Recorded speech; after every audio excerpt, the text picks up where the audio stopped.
Most people believe manifestation doesn't work. They say they tried everything: affirmations, visualization, frequencies. Yet their reality stayed the same.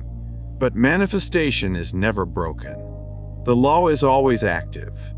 The real issue is that most people are using it unconsciously. Neville Goddard taught that imagination creates reality. Joseph Murphy explained that the subconscious mind never fails to express what it accepts as true. So if manifestation feels difficult, slow, or inconsistent, the problem is not the law. It's the state you are living in. Today, you'll understand why most people struggle with manifestation and how to finally align with it naturally. The first and most common mistake is this. People confuse desire with creation. They say, I want abundance, I want love, I want peace. But desire, by itself, comes from lack. And whatever state you live in, lack or fulfillment is what the subconscious mind expresses. Neville Goddard was very clear. You do not manifest what you want. You manifest what you assume to be true.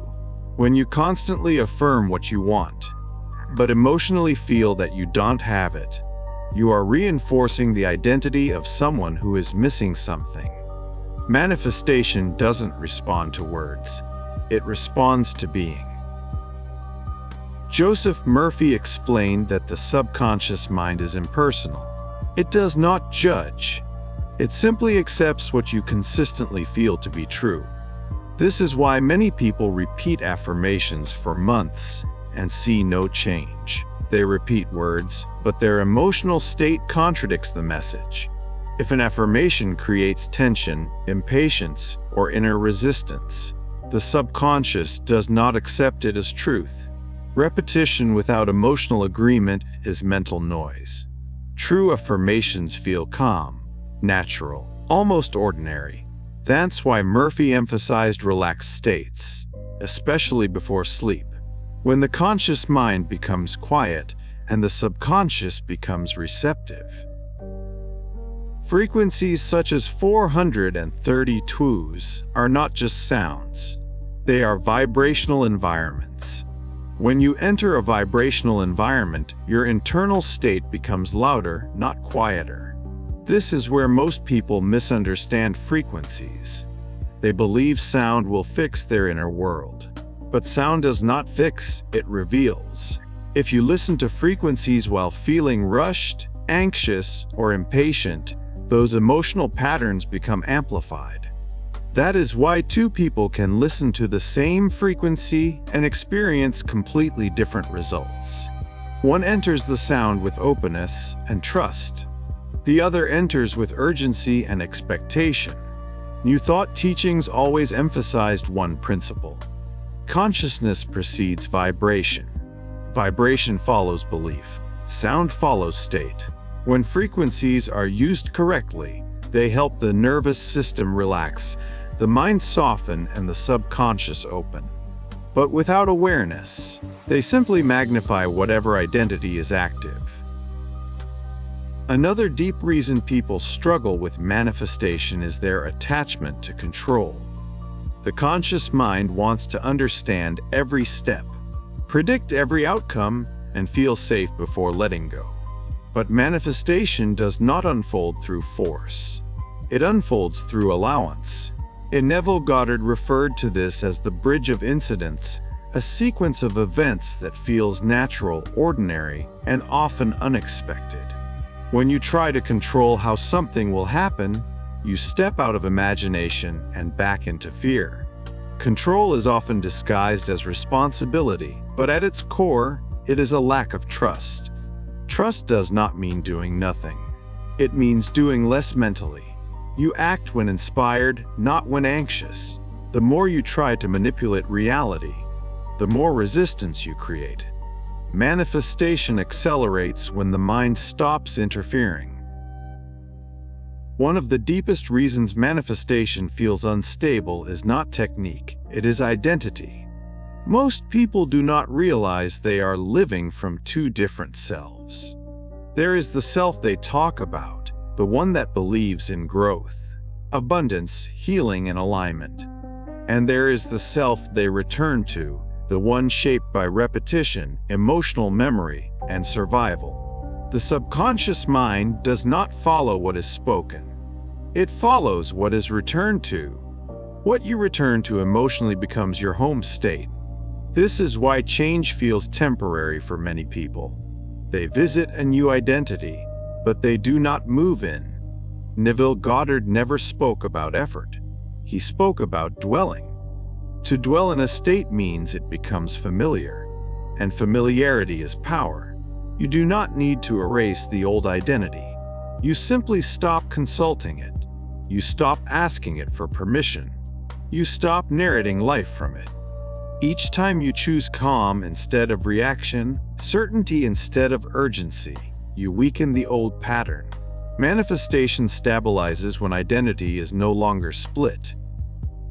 Now allow your attention to settle completely. There is nothing you need to achieve in this moment. Nothing you need to correct. Nothing you need to improve.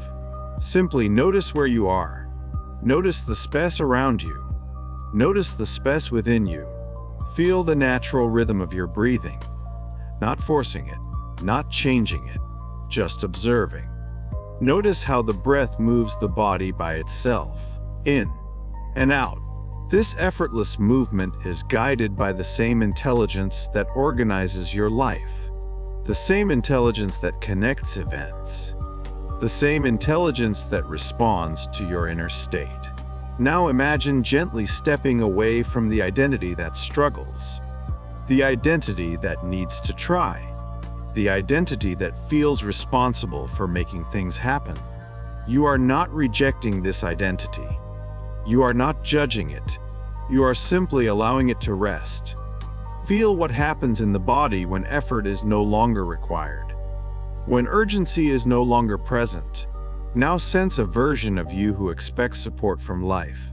Not excitement, not miracles, just support. This version of you does not scan reality for signs. It does not look for proof. It allows proof to appear naturally. Notice how the nervous system responds when expectation replaces urgency, when trust replaces control. Silently affirm, slowly, without pressure. It is safe for me to relax. It is safe for me to trust. It is safe for me to receive. Allow these words to sink beneath thought, beneath analysis, beneath effort. Remain in this feeling.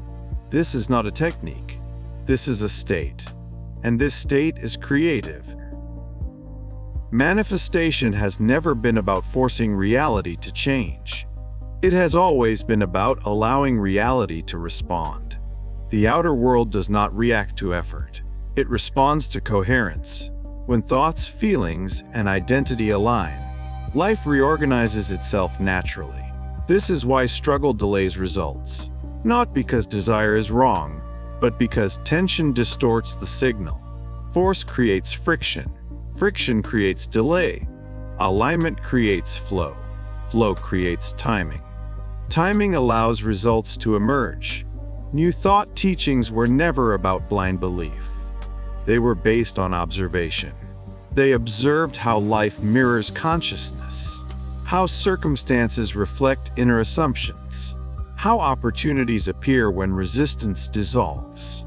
When you stop chasing outcomes, outcomes begin to move toward you.